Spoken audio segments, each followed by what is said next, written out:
ഓട്ടംതുള്ളലിൽ പലതും പറയും, അത് കേട്ടാരും കോപിക്കണ്ട. കലോത്സവത്തിലെ 2ാം നാളിലായിരുന്നു ഓട്ടംതുള്ളൽ.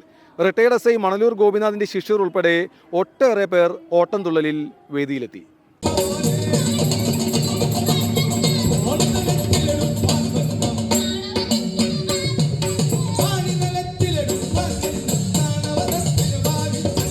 വിവിധ കഥാപാത്രങ്ങളെ പകർന്നാടിയ ഓട്ടംതുള്ളൽ മത്സരം മികച്ച നിലവാരം പുലർത്തി. 14 തുള്ളൽ കലാകാരന്മാരെ വേദിയിൽ എത്തിച്ചുവെന്ന ബഹുമതി മണലൂർ ഗോപിനാഥിന് സ്വന്തമാണ്. Kunnamkulam government boys higher secondary സ്കൂളിലെ വേദിയിലാണ് ഓട്ടംതുള്ളൽ മത്സരം അരങ്ങേറിയത്.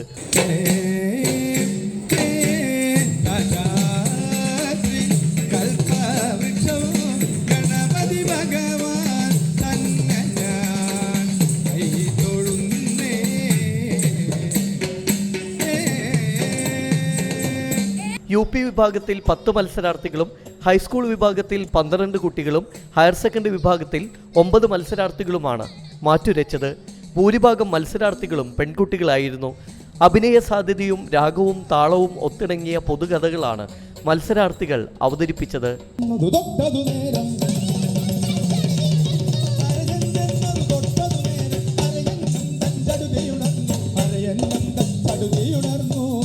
ഇത് ഏറ്റവും വലിയ പ്രത്യേകതയായി മാറി.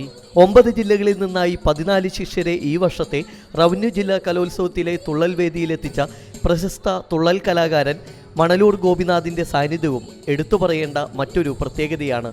പകർന്നാട്ടത്തിലൂടെ ഓട്ടംതുള്ളൽ നേരിട്ട് കണ്ട അനുഭവം കുട്ടികളിലേക്ക് എത്തിച്ചതിൻ്റെ മാറ്റമാണ് ഇത്തവണ റവന്യൂ ജില്ലയിൽ കൂടുതൽ മത്സരാർത്ഥികൾ ഉണ്ടാകാനുള്ള കാരണമെന്ന് മണലൂർ ഗോപിനാഥ് അഭിപ്രായപ്പെട്ടു. ജില്ലാ കലോത്സവത്തിലെ ഓട്ടംതുള്ളൽ വളരെ നല്ല നിലവാരത്തിലാണ് ഇപ്പോൾ നടന്നുകൊണ്ടിരിക്കുന്നത്. ഇപ്പോൾ UP വിഭാഗം 10 കുട്ടികൾ മത്സരിച്ചു. ഇത്രയും കാലത്ത് കാണാത്ത രീതിയിലുള്ള വലിയ നിലവാരത്തിലാണ്. പാട്ടിലായാലും താളത്തിലായാലും രാഗത്തിലായാലും ഒക്കെ തന്നെ വളരെ നല്ല നിലവാരം പുലർത്തി വരികയാണ്. രാമാനുചരിതം, ഹിഡുംബോധം, കിരാതം, സന്താനഗോപാലം, നളചരിതം, സുന്ദരി സ്വയംവരം, രുക്മിണി സ്വയംവരം തുടങ്ങിയ കഥകളാണ് ഭൂരിഭാഗം മത്സരാർത്ഥികളും അവതരിപ്പിച്ചത്.